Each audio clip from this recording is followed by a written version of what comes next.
Welcome to Try Not to Overthink It.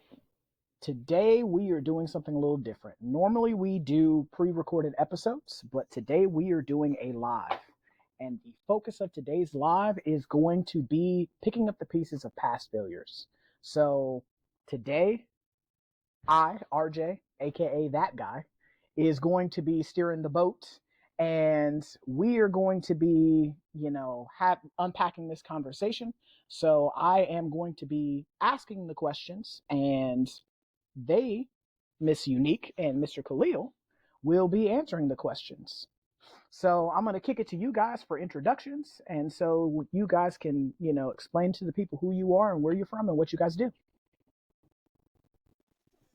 Well, my name is Unique Pista.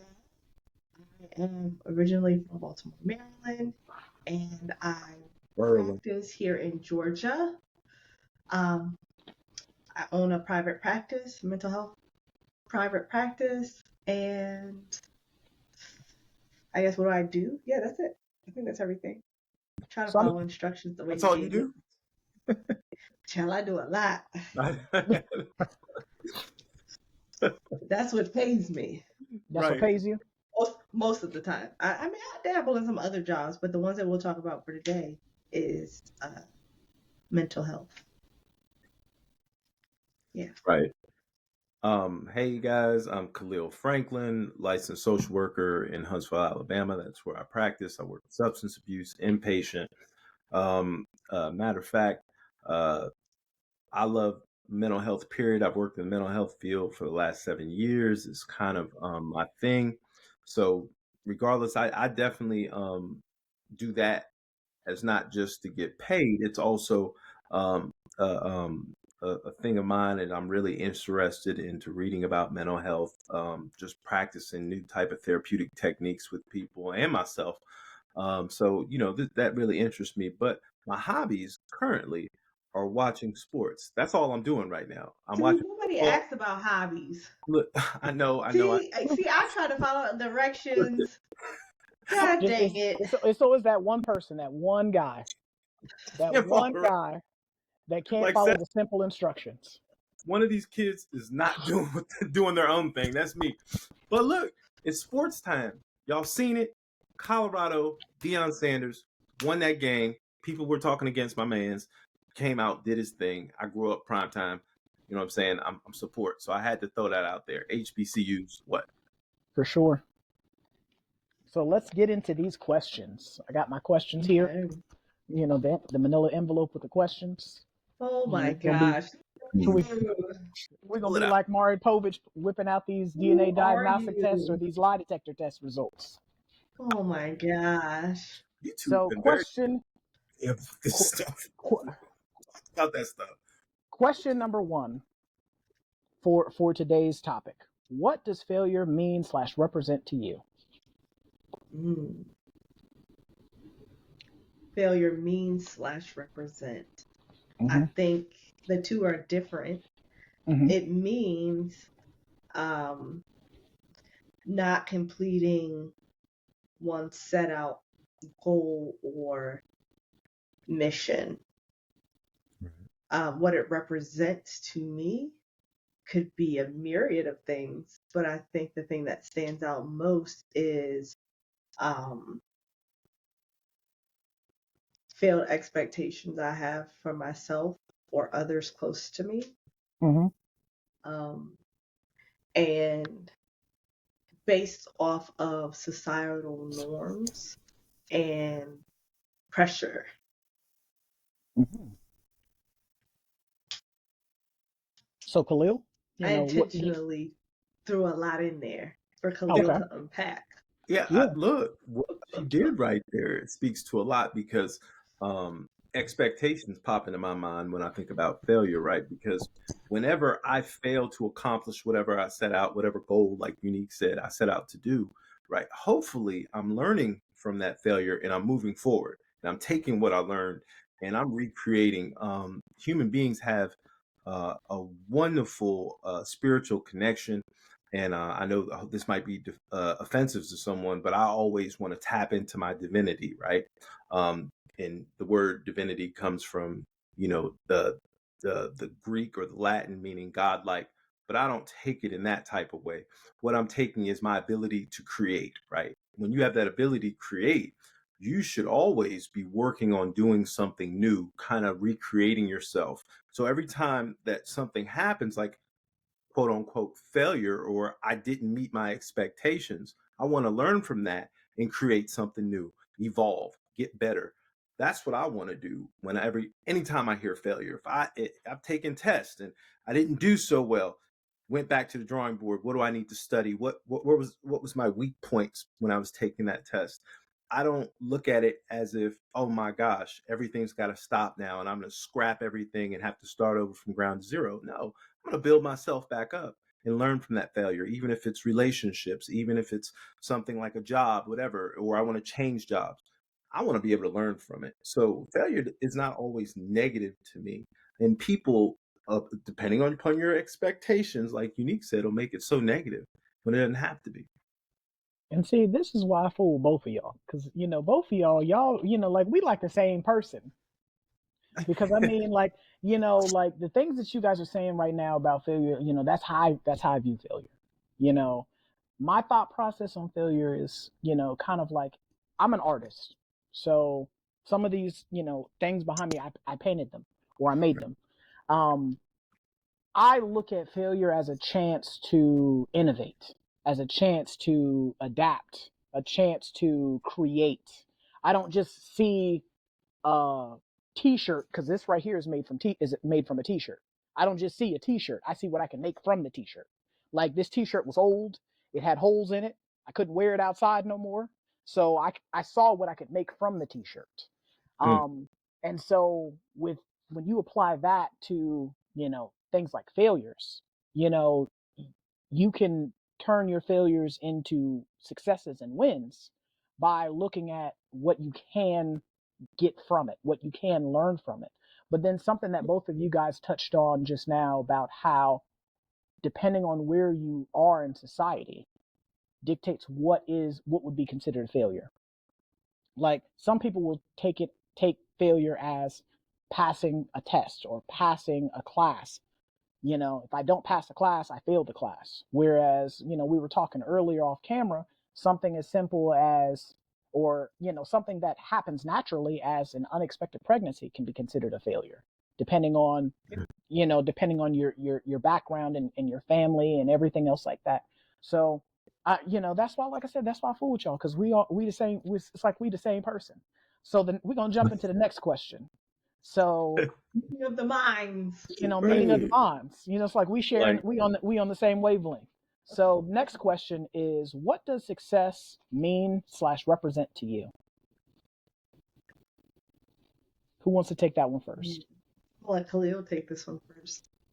yeah, success means a lot of things to me. For me, again, we go back to my expectations for myself. One of the things that I'm doing right now is trying to become independently licensed, and I'm speaking it into existence. I am going to become independently licensed, right?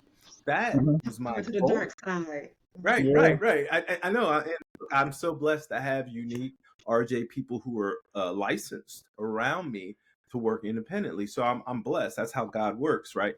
But the main thing is, 5 years ago, that was my goal, right? Mm-hmm. To finish up school, become independently licensed, and I'm inching towards my goal. The problem is now that my goal has become reality, is like there's something in my mind saying, you've got to do more, right? There's something else greater for you. So even though I feel like, oh my gosh, this was a good success for me and I'm taking this next step, all I got to do is pass a test and whatever else comes with that. So that's why this topic means a lot to me, but I can't stop there. There has to be some more growth. There has to be some more evolution. I'm trying to get to where Unique is. I need to open my own business. I need a black owned business. You feel me? Like I need to jump to that next level because success for me is when I'm, like RJ said, my innovation. I'm going to keep becoming innovative. I'm going to try new things. I'm going to step out. I don't want to stay stagnant. That's not Mm-hmm. success for just because I've achieved something doesn't mean anything, because nothing that I do right now should stop me from creating and doing more. I want to be able to help people on a larger scale. So, success for me means that there is no limits, there is no ceiling. I need to keep going and doing more. That probably didn't answer the question No, properly. it did. I was going to definitely say for me, success is expansion and growth because being a business owner, I think this, since having started my own business, I've had so many benchmarks of the things where I'm like, okay, when I get to here, I'm going to feel like I've done it, I've won it, I've got it. And then I met the benchmark and then I was just like, oh, well, now I want to do this and I want to do that. And I mean, I got to take it here. And I have a business coach who is just like pushing me and stretching me to limits that I didn't know I had. And I mean, I guess somebody could look at me and say, oh, Unique is successful because she owns her own business. She's independently licensed. She's looking to own, her business is going to be in multiple states. Yeah, I think all of those things are pillars of success. But I think the part that what makes me successful is the ability to recognize a point, to see past that point, and to push towards it Hmm. without being distracted by the pitfalls, um, the roadblocks, the reroutes. I think that's the most successful part is the journey in between, right? Be able to overcome. Um, we look at the most of these stories, like you hear the underdog sports teams and still on the sports wave. Underdog sports team, nobody talks about all of the losses that they've had. They talk about how this team was able to make a comeback and win, and they were like on top. And so I think that is the success was that this team was able to keep pushing throughout Right. all of the things that beset them. And so if I had to just to define what success is, the ability to push through in spite of. Right. I like that. Overcome adversity. I like that. I definitely can. I definitely can second that. I agree wholeheartedly with both of the points that you guys made in this question. Um, because for a lot of us, again, success looks different to everyone, and with success being different to everyone, what is successful for you may not be successful for someone else. But I think that one of the things that is universal is like what you guys were saying about pushing forward, continuing to push forward, because there is no triumph without adversity. Right. Like for a lot of us, we just want to jump straight to victory, not really understanding that you got to go through something to achieve victory. There's no victory, little something, not may not be a lot of something, but we all done been through something to get to this point. So I mean, most people, like Unique pointed out, most people see the end state, the finished product of this person obtained their license, this person has a business, this person has finished school, not really understanding the test that they had to study for, the preparation that went into the overall finished product. And I like the fact that you guys both touched on that. So let's jump into the next question. What what is the metric that you guys use to determine if something is being a success? Mm. I think for Who me, wants how to? much I've learned. Okay. Oh, wow. That kind of determines if I'm successful or not. Because this is not my first business that I have ventured out into. Um, this is, I guess, the result of many different businesses, many different ideas for how to start this business. But I think Mm-hmm. when I feel like my business is successful now is because of how much I've learned over the time. So if I were to have to shut down tomorrow, I have a blueprint for how to do it better. I have Mm-hmm. Right. systems where I'm just like, oh my gosh, I have something that not only I can use, but I can literally drop this in someone's lap and they can use everything that I've done, my mistakes, my wins, and they can create something that would work for them. And so for me, I think the metric is the knowledge base, man. Like I think had I not learned anything, I would feel like this is a Hmm. failure. because I don't know nothing. I'm still at the same place I was when I started, but I'm not now. Right. And I'm nowhere where I even want to be. I don't feel like I've capped out at my knowledge, which is great. Um, but I don't think that's what if I had to say the measure, because and I'm the first person in my family to open up a private practice. This is not a thing where I'm like, let me call this person. They'll be able to help me out. So no, I Mm-hmm. don't have that. So I wouldn't be able to use them as a metric of, yep, you're doing it, because they're like, you are doing it. Way to go. Um, I saw. I mean, my dad, he's a pastor, so I see him work in an independent space, professionally, but it's still a lot different. He still has to check in with a boss and he works with a team of individuals. Um, and I've known some entrepreneurial minded people in my life, but never got to see them up close and personal. So this is a new turf, but I think being able to say and to teach other people what I'm learning, sometimes through my mistakes, sometimes just thankfully not too many detrimental mistakes or errors, but I get to navigate that space. So yeah, that's the metric for me. Right. I like the fact that you guys use the word metric, right? And I don't like the metric system. Why? Because I've been to Europe quite a few times, and I'm like, what? Like we do inches up in here. You know what I mean? Because American made, American born. I'm just teasing you, but when it comes for me measuring success, I've been blessed. I've been blessed and unique. The funniest thing that you just said is you didn't have anybody that went before you in business, right? You had a little bit to guide you from seeing your dad do something. But the blessing is when I'm around yourself, RJ, other people, I have a few other friends in this same career field, and I've been able to ask questions. I've been able to be inquisitive with them, and I've been able to kind of like see, hey, this is what success looks like, and in turn been able to measure some of the things that I'm doing in life, um, in using them almost in using people like Unique and RJ as almost that litmus test or whatever you want to say, at like, this is where I need to be going and this is what I need to be doing and I need to be pursuing certain things. Because the funniest thing about me, and I've told a little bit about my story, this was not the career field that I chose. This is actually like my third or fourth career in my life. It's funny because I started out, I went to electrical school. Shout out to Local 26 in Washington, D.C., the electrical union. I was in school. I did 5 years. 3 of those years I wasn't in school, but I had 2 years of school, 3 years outside of school, and I was on my way to getting my journeyman's license.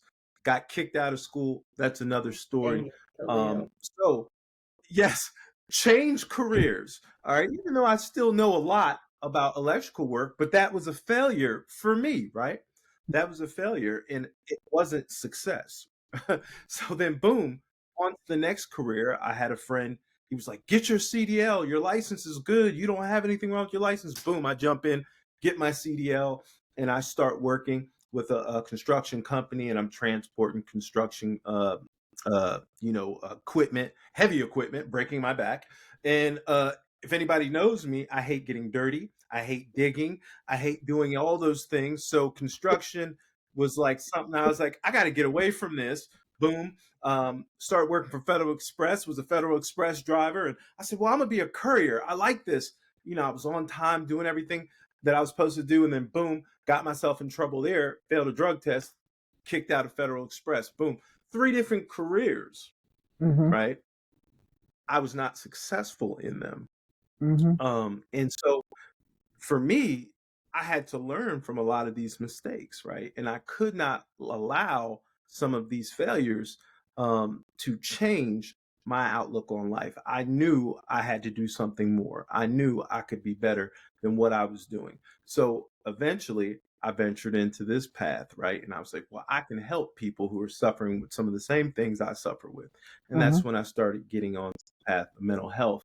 And shortly after, watching other people, putting myself around doctors, people who had their doctorate, people who had their masters, people who were in this field, I was able to start measuring what success looked like. And so that's how I've been able to do it.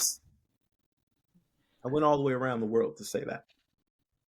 I mean, you going around the world though put the answer to that question in the perspective. I mean, because it wasn't the overall destination that was what made you the success. It was the journey that got you there that helped you to become the success. And I think that for some of us, we look at how daunting or how taxing something can be, or how difficult something can be, and then that discourages us from reaching our full potential. Like we've talked about this on previous episodes before about a lot of us will quit before we get that breakthrough. Like we're putting in all this work and then just before the finish line we give up. And I think that, I was like about what to book say, you give up before the that is 100% facts. That needs to be on a t-shirt and a license plate and a mug. It needs to be on all the things. Because that, I mean, that's very true. I mean, your ability to persevere and to not give up despite having people to look at, people to measure yourself off of, people to follow, because like in Unique's case, she's blazing the trail for other people to potentially follow. Whereas some people would see that as daunting and arduous of, hey, I don't have anybody to copy or to follow, so I'm just not even going to try.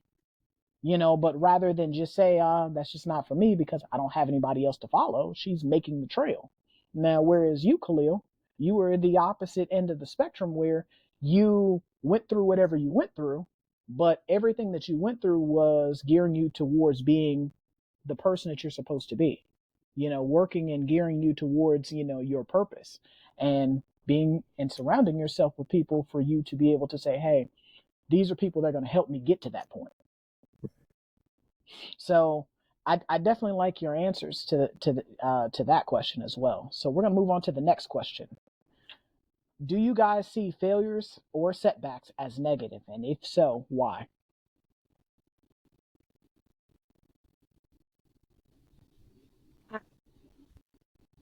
I think that's hard without being difficult and not saying, well, what do you see as negative? Like, how do you define negative? Right. Right. I think to me everything's about a lesson, man. Um, I think that just I can attribute that to my mom. Mm-hmm. She would just always be like, what did you learn from it? Her and my dad. My Mm-hmm. dad never spanked me Mm-hmm. ever. I think he just had a thing against spankings. Oh, you spoiled. You're well, spoiled. well, that doesn't mean we didn't get in trouble. My mother did not listen. She loved a little spanking now. She Granted, wasn't I sparing didn't no. get many spankings. No, she didn't spare the Didn't spare rod. the Dang. rod. Nope, nah. I probably like out of my siblings, I know I got the least amount of spankings. I probably can't even count them all on one hand. I didn't like it. No, ain't gonna put your hands on me now. We could do a little punishment. We could do a little take something away. But when you start trying to put hands on me, that was something different. But my parents were really big on um, think about why you do things. Like Mm-hmm. if we were in trouble with my dad, it was that. Well, why did you do it? What was it? What was the thought process? My mom would always tell us, live regret free. She said, you may not always make a decision that 10 years ago you would agree with that 10 years from now. But in this present time, did you make the best decision with the information you had? And so I tell my clients now, it's like you can't make a $50 decision when you got $2. Right. Those Facts. two decisions look different. Right. True So when statement. you make a $2 decision, right? You make a $2, you go to the grocery store, you purchasing different things with $2 than you would with $50. And That's so true.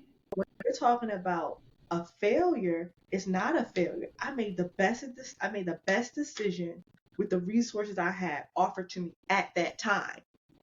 Now, if given the opportunity to make a different decision, yeah, it might look different. I'm at a different place in life. Mm-hmm. And so I don't necessarily see it as a failure. Now I can look back and say, man, I didn't even recognize the potential I had in that space. I didn't capitalize on that. Like I could have done so much more right then and there. But then I mean, I'm not as hard on myself. And I really truly attribute that to just my upbringing, my parents. My mom always would say, Mm-hmm. sometimes give it 100%. Your 100% might not equal, especially in school, it might not equal an A. Your 100% might equal a C. But if you Mm-hmm. know that you did 100%, then you've left it all on the floor. You've left it all in the classroom. And so I think in life, I just grew up leaving it all on the floor. Like Raja probably tell you guys, because we went to school together, I am a big personality person. I'm not necessarily loud in volume, but personality wise, I'm very loud. We've done projects, you see me do projects, I'm the person who, in the group project, who's going like 110 because Doing the most. I'm gonna just get I'm gonna do the most, and it's not to show anybody else up, but it's because that's what I know I'm capable of. And so if it doesn't, if it falls short, I still don't feel like I lost out on anything because you know what? Yo, I put it all out there. I could walk away from this feeling fine. That's relationships, whether it's like friendships or romantic relationships, um, work. Like I'm just that person who's always going to give everything. So if I lose, it's just like, well, look, I bet on black, baby. You can't win no money being scared. Scared money That's don't Yeah, make but no money. no make. So I'm like, just put it all out there. If I lose, well, the odds were 50-50. It was yeah. either I was going to win or I was gonna lose. Sometimes you gotta lose, right? Every loss ain't a detriment. Some losses is just a lesson. So that's just how I see life, though. I don't really see them as failures. I mean, I've been pregnant, I've wedlock, lost kids. Um, I've had relationships not work, called off weddings, and but all of those things have made me. I think they have kind of set me up for where I am at now. It's just like, nah, I'm good. I'm glad I kind of went through that stuff. Right. I'm Okay. glad Unique spoke on that. I second that because a lot of people be like, man, that was such a horrible experience. Man, that's a setback right there. I don't know how I'm gonna come out of that, right? Their thinking is just so absolute. Man, I've taken so many losses. The one thing I've learned from life, taking all these losses, from the point where I had to, uh, give back a car. I've had repossessions. You know what I mean? I've been kicked out of apartments and all sorts of stuff. And when you have to hit that reset button, all of a sudden, it appears to you that, hey, I took a loss, so that's negative. Mm-hmm. And then the wonderful, benevolent, loving creator that I worship will always open up a door somewhere else.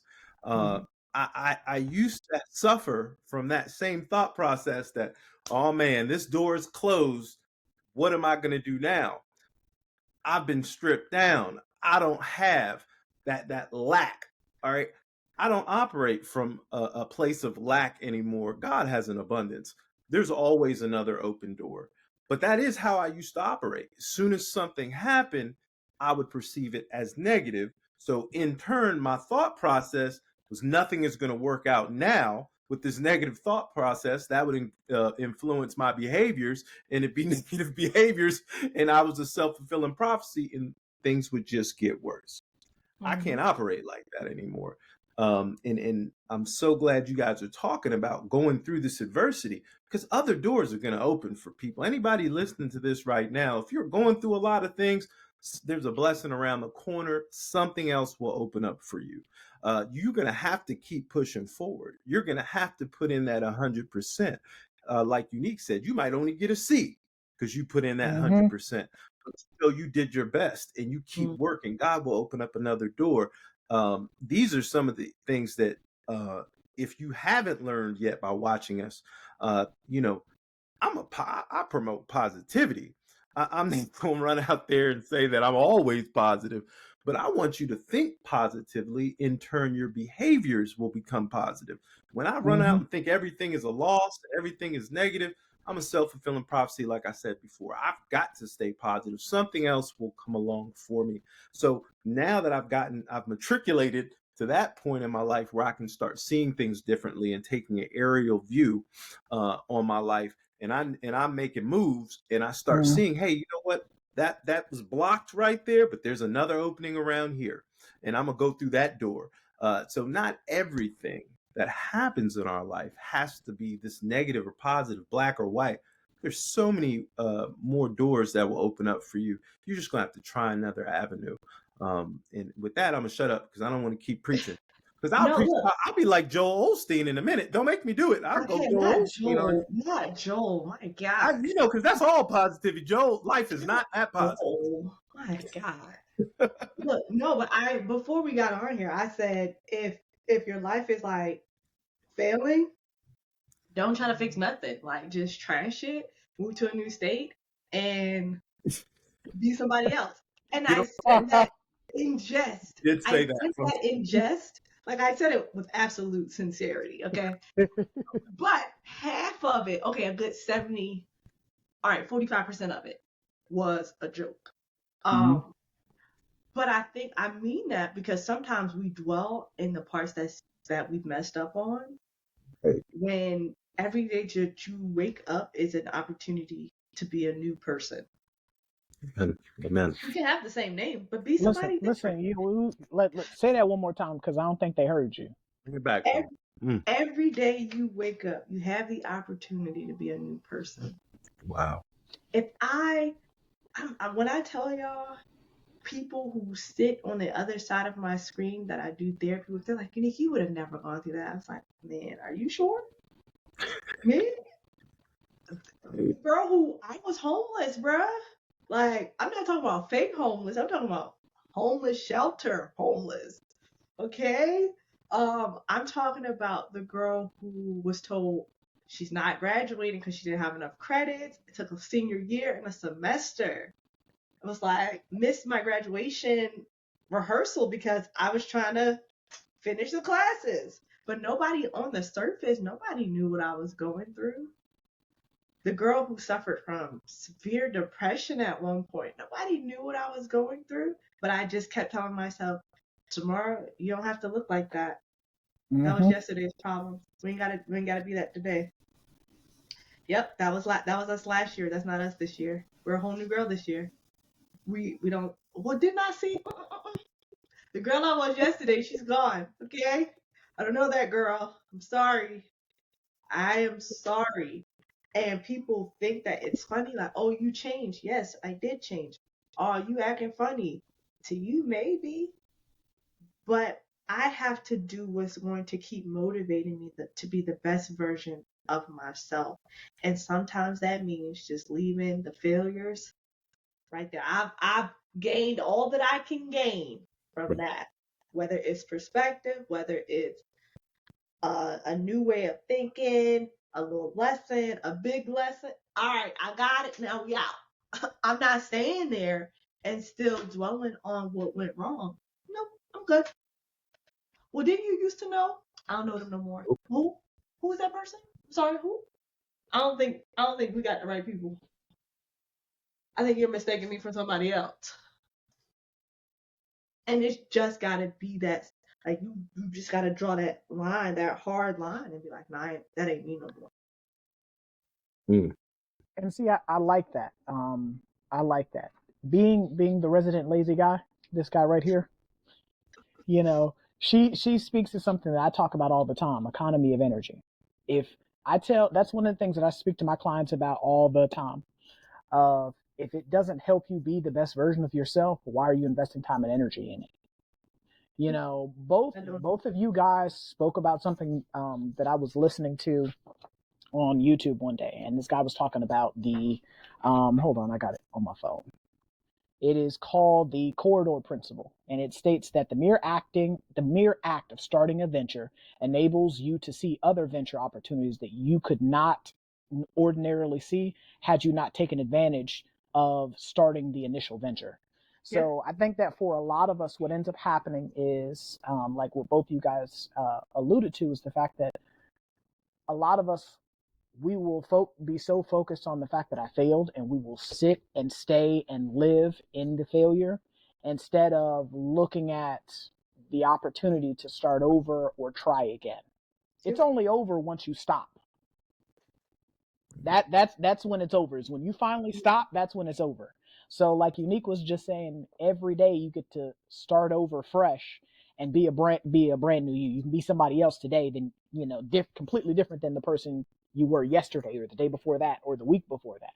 And I think that for a lot of us, we get so caught up in I failed, and so because I failed, I don't want to try, and because I want to try, I'm just going to sit here. And then the problem with sitting here is life still goes on.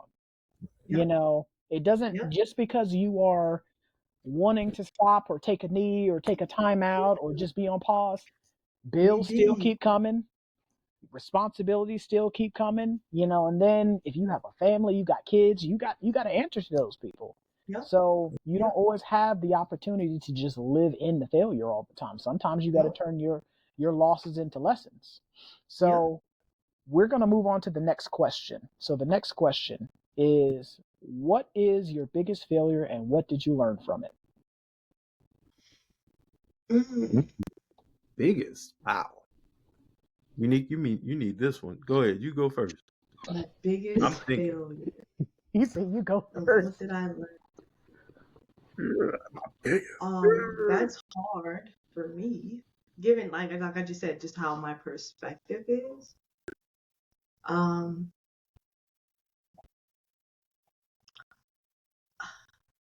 I won't call it a failure, but I'll say my hardest lesson to date Mm-hmm.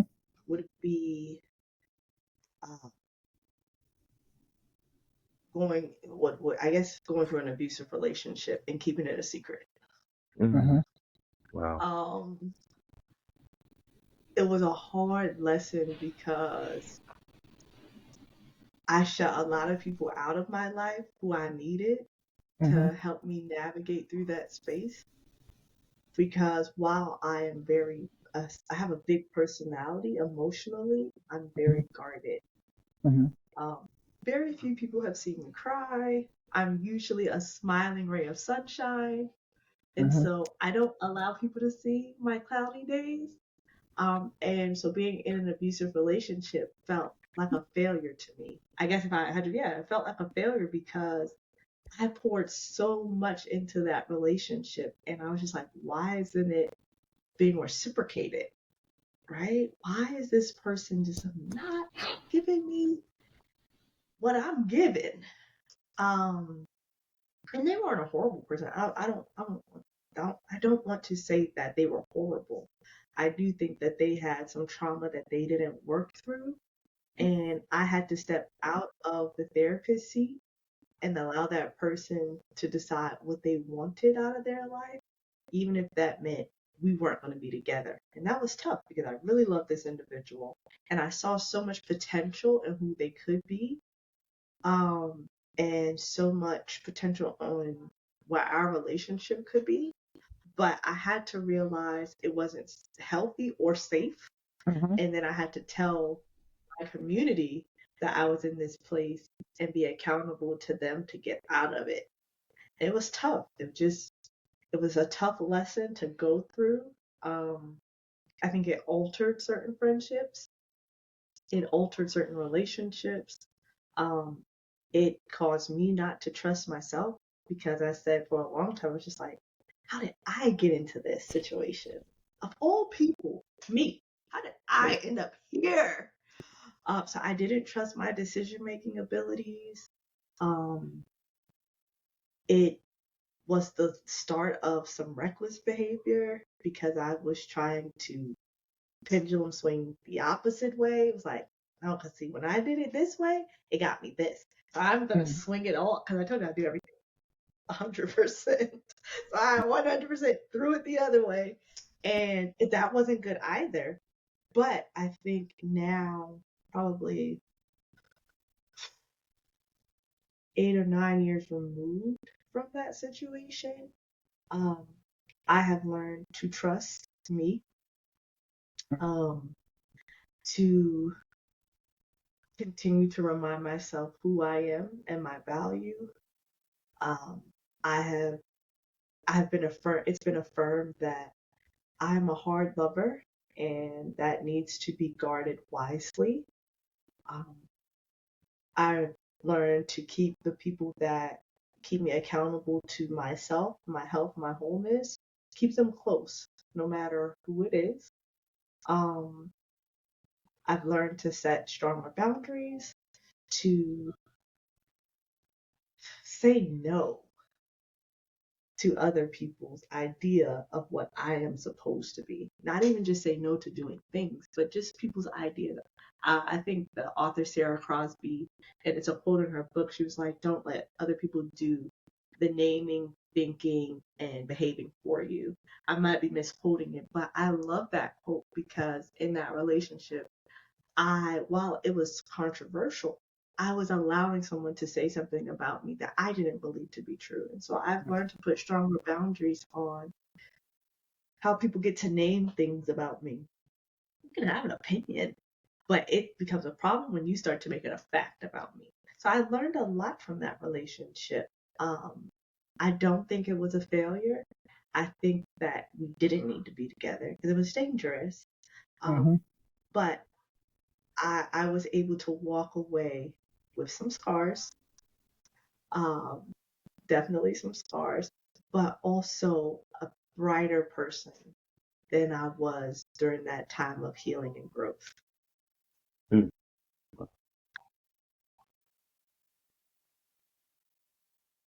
That was powerful. Yes, it was. So when we're kind of getting back to the theory that we need to be able to pull something from a negative event in our lives, something that I hate to use the word failure, something that it might be perceived failure in your life, something that, it didn't meet your expectations for you. Um, and that is something that I hope people are gaining from this when we're doing this live. There's got to be something that you're gaining, something that's gonna that a lesson that you can learn from this. One of my biggest things, and I don't like I'm not gonna call it a failure. I made a bad decision. Let's be honest. I think that's where I want to go with this when I answer the question, RJ. Um, this is the worst decision I've made. Unique spoke on that. Like, you need to have the proper resources, right? If you have $2, you better not make a $50 decision, right? You need to have the proper resources. You need to have the proper insight to why and what will be the outcome if you make this certain decision. So my worst decision, and I've made a lot in my life, revolves around my decision to give my ex-wife custody of my daughter. It was a Mm, bad decision, but during that time, I'm going to put you guys in time, place, context in order for you all to be able to see, wow, you'll say, well, that was a bad decision. Well, mainly, and I explained to a lot of my clients, I was on many substances at the time I made the decision. All right. I was on drugs, was not thinking clearly. Um, I was not having a good relationship with the people in my life who cared about me, my mom, my sister, grandmother, other people who were trying to steer me in the right direction when it came to my ex wife.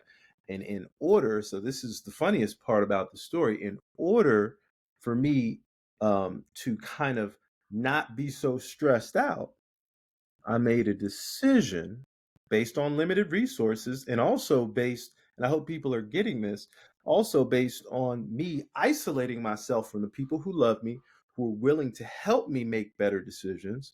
And it was just me in a lot of stress. And during that time, I made the decision under duress, and when I made the decision, it was just basically so I did not have to worry about anything. But let me tell you, this is how, when you make decisions under stressful conditions, it usually comes back all right, to have some sort of negative implications in your life. So I made the decision very quick, very easy, gave her custody, did what I had to do. I'll just pay, my child support. And it really didn't work out. I didn't have to pay through the state. She agreed, hey, I'll take custody. You just send what you need to send at that point. Eventually, when we got divorced, I had to get a lawyer. And when I got this lawyer, they reminded me of my bad decision. And it came back to haunt me because he was like, you're not going to be able to gain this full custody because she moved to Germany, or to regain your custody. But the decision that I made under duress, all right, which I shouldn't have made, speaks to, when I talk to my clients, it speaks to us not putting your family involved, especially people who love you, people who have some insight, putting people around you who are going to actually make sure that your best interests are being taken care of. When we isolate, and I think Unique, you were kind of saying that, when you put yourself in a relationship with someone and you isolate from other people who care about you don't have enough people to help you make a better judgment call. And that's what I did. And so when we say negative or failure, that's my worst decision. That's what I would say, because it took me a long time paying for lawyers, doing legal work, and I don't work in the legal field, right? Having to spend a lot of money trying to set right what went wrong. And there was no way for me to really do that. I'm blessed that my daughter's 16 and we have a much better relationship, and we spend time together. I've been able to bless her with some of the things that I've learned and some of the things that I did wrong in my life. I've been able to tell her, please don't do that.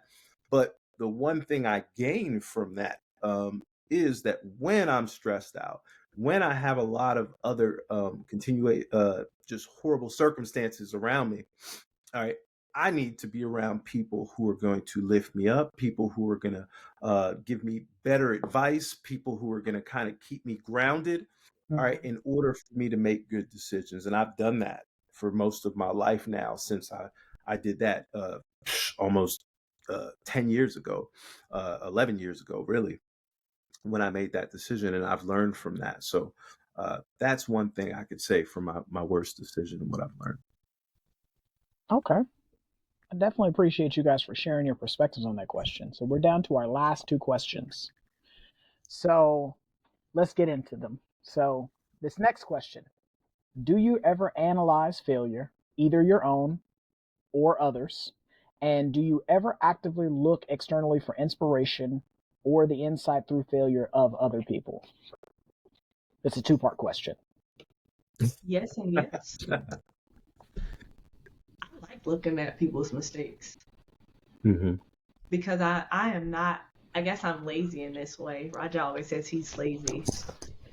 I am lazy in this way. I don't like failing the same way someone else did. I like to fail in my own ways. I like them to be as original as my name. Yeah. So if I'm gonna do it, trust me, yeah, it ain't no other examples out there because I'm gonna see, okay, you did it that way. That's what I swear. I'm not gonna do it. Not doing it that way. They've already done that one for me.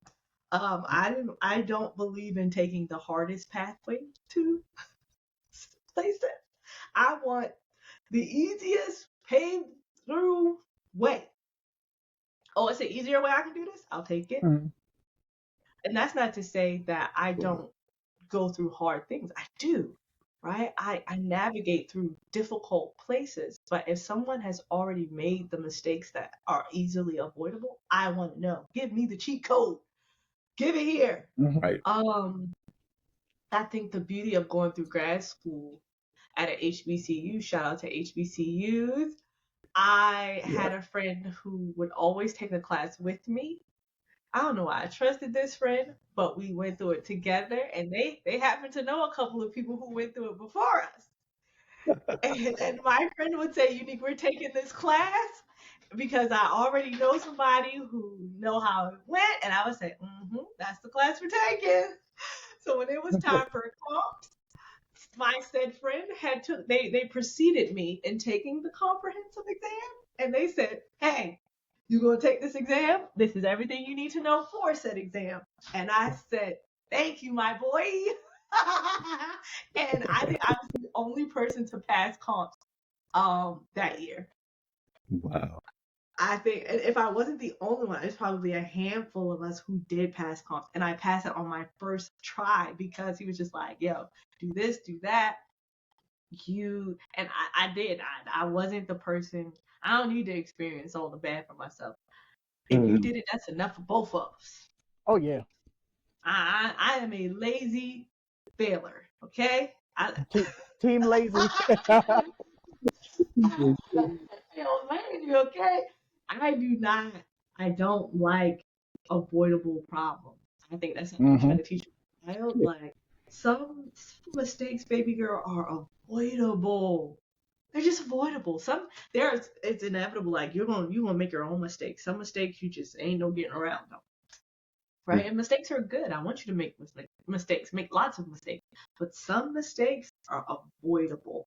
And life is so vast and you got a lot more mistakes to make. You want to be careful of the avoidable ones. Like, there's some stuff you're not gonna be able to come back from it, and mommy and daddy gonna have to like smooth the way a little bit more, right? I know my parents have smoothed the way on a few mistakes, okay, but we're gonna have to kind of help her through some of those. But some things, like I just tell her, like, girl, you you making life hard. You ain't gotta do that. So I wasn't a kid. I told you I did not like spankings. Your boy. I did not. My parents had to threaten me. If I was in trouble, they said, "You need, I'm gonna spank you." Oh no, I'm sorry. I'm sorry. I'm not gonna do it. I'm not gonna do it. Okay. I told you I'm a lazy failure. So I had to learn one time not to do it. My parents would tell me, "Unique, if you go over there, you're gonna get kidnapped." Nope, not me. Not doing it. I'm gonna get kidnapped. And I would apply it to everything. Gonna get kidnapped. They're gonna take me. Don't matter what it was. Don't get kidnapped. Don't matter. Nope, they're gonna get kidnapped. I'm sorry. Can't go. Can't do it. Because I was just afraid of that devastation of whatever was going to happening, and I've applied it to life, and I think it has made me, for the sake of the podcast, successful. Right. Just watching other people mess up. Oh no, I don't want that. I thought they got a beaten. Oh, gee, that's definitely not for me. They Right. went to jail. Hell, I'm good. I'm good. I'm good. Me and jail don't get along. I like to switch up my glasses. I can't have 5 pair of glasses in jail. Oh my God. Like practical stuff. I like to switch up my hair, my clothes, and my glasses. It's not gonna work, you know. So I looked around. I had enough cousins, aunts, uncles, homies. Especially growing up in Baltimore, you're exposed to a Oh. lot when you're young. So I saw too much too soon, and I was just like, oh, Too much. I don't Too want that. soon. You got to put that emphasis on the two. I Two. don't want it. I don't. Khalil, leave me But alone. too soon. I don't Hey, when I want it. no. Hey, I love my Baltimoreans, man. You know what I mean. I love y'all. Because I'm from the other end. You know what I mean. Prince Y'all George's say County. back bike. Yeah. Look. Y'all say, we don't do T. We Most of don't get these, on. Y'all don't know how to we say slow nothing. it down a little bit. But the funniest thing is you guys talking about vicariously learning from through other people and stuff like that, right? Growing up, I had an older sibling, and I still have one, and she's a blessing today. And she does a lot of things, right the first time. She don't like failing. She's one of the perfectionists, right? She got to do it right the first time. So growing up, I remember her telling me certain stuff because since she's a little bit older than me, she was ahead of me in grade. So it's like, hey, when you get this teacher, you need to do this and that, and it is a cheat code. It helps you learn and set your mind to a certain standard that person wants. And I know, hey, if I do this, that person, I won't get in trouble. One thing that was funny is because she went to college before me. She was like, Khalil, you really need to do well on the SATs. You need to prepare yourself. You need to get yourself ready to take this test. Man, I was not trying to study. I played sports and did all that other stuff. Plus, I was chasing women at 16. Wasn't really trying to study. And boom, I did it. And I didn't do so well. And, to their standards. And when we say there, I'm talking about people who do the standardized testing. We're not going to get into some of that bias. But anyway, I did subpar. It wasn't horrible, but I didn't crack 1,000. I was right there on the cusp. So anyway, and mind you, I didn't study. So I'm just for defense, right? Anyway, that lesson for me, because my sister was like, man, look, man, I told you this was important. You're not going to be really able to get into school, or good schools won't accept you. And so as soon as that happened, man, the next year, I was like, man, I'm not even going to take it again. I was like, I'm just going to go to community college because I did not achieve what I thought I should have because I didn't study and I didn't prepare myself. And that set me on a trend where when I did not do well, I got deterred, or I was, I guess, unmotivated at that time when I did not achieve. And so right now, I still have that tendency to overanalyze my failures, and sometimes it'll keep me stuck. So now, when I fail, I want to learn from it.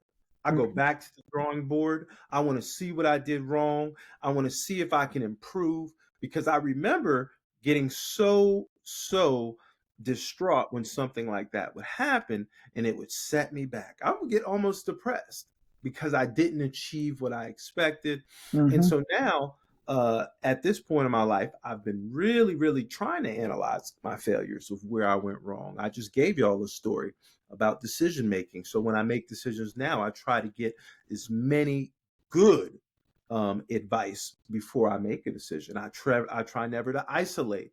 I try to talk to my God before I make a decision. I try to talk to someone who could help me in that field, because, like I said, I'm not a lawyer. Boom, I got friends who are lawyers. You know what I mean? I've Mm-hmm. decided to step outside and do some of the things I didn't used to do. But when we talk about learning vicariously from others, uh, that's how you have to do it. Uh, I am a hard-headed person. I have to hit my head a few times, hence the scar on my forehead. I got to hit my head a few times so I can get it. 'Cause I don't care if you told me you did it. I'm gonna say, you know what? That person fell off. That doesn't mean I'm gonna fall off. Yeah, I'm gonna try it because I can do it better.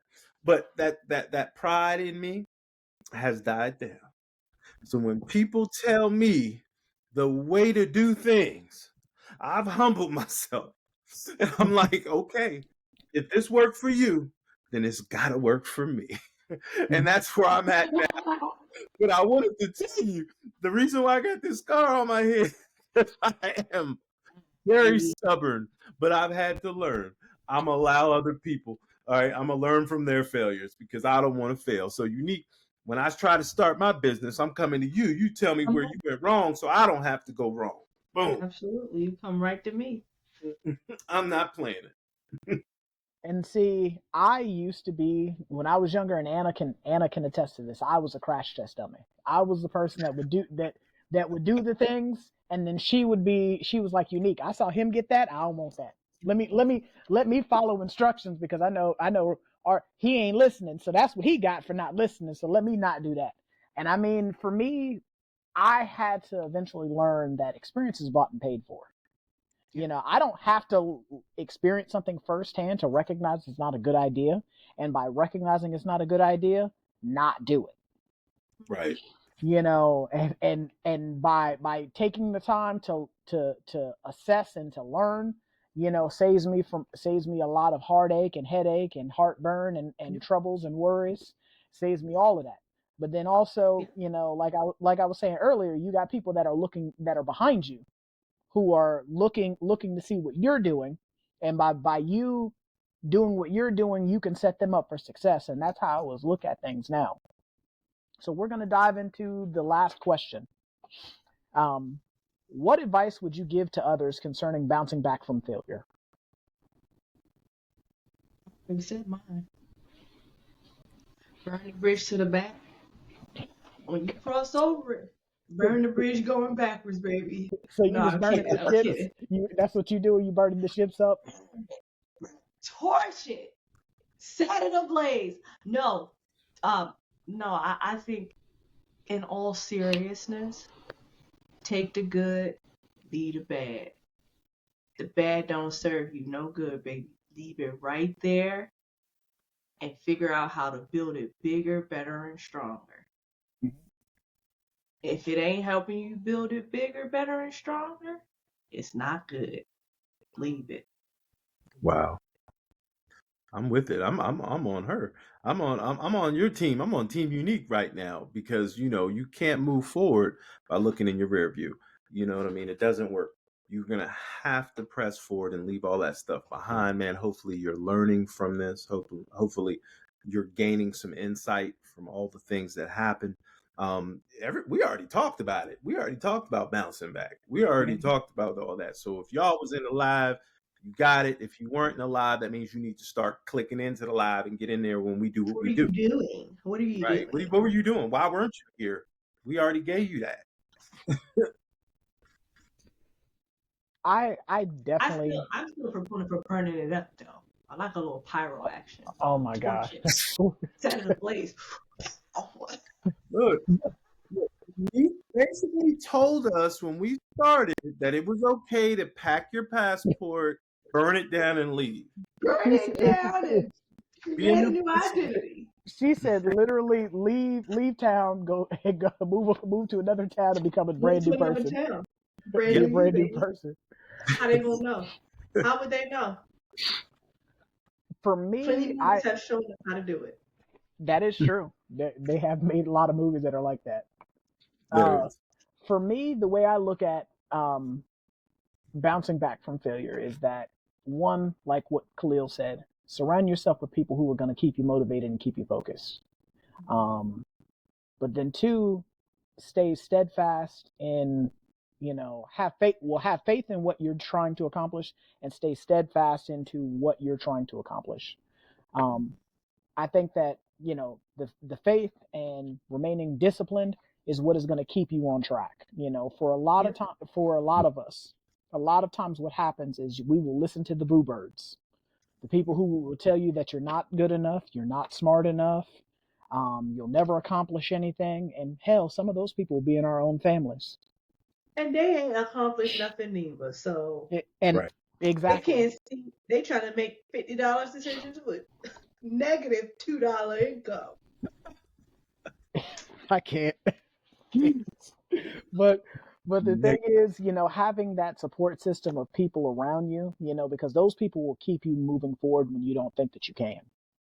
Yeah, And the thing is, like I said, the story is not over until you eventually stop. that's Wow. it. You Mm. you always have the opportunity, as Unique was alluding to earlier, to start over fresh. Every single day is a new opportunity to start over fresh and try again. Get back up and dust yourself off and try again. And again and again and again until you finally get it together or finally get it right or till you finally break through. You Mm-hmm. the story is only over once you stop. Yeah. So, I as the host and the moderator, aka that guy, RJ, I am definitely appreciative for you guys joining us today and hearing the shenanigans and the foolishness that myself, Unique, and Khalil have shared with you in regards to bouncing back from past failures. If you like what you heard, please like, share, subscribe, check us out on YouTube. Turn them notifications on because we can be found on YouTube as Try Not to Overthink It. We drop content regularly and we have some gems on there. So please, come and be a part of the tribe and join us as we matriculate upwards and onwards. That's And it. definitely Better catch if us you now before the rate go up. oh yeah, cause tomorrow's price ain't gonna be the same as yesterday's price. Hey, it ain't. So Right, you hearing it early so now. if you would prefer to listen to us, we can be found on Anchor, Spotify podcast, Anchor, Spotify, Apple Podcasts, Google Podcasts, pretty much everywhere that you can find an audio file, we can be located. So this is us signing out. I'm RJ. I'm unique. And I'm Khalil. And we will catch you next time. You guys have a great day on purpose. Later.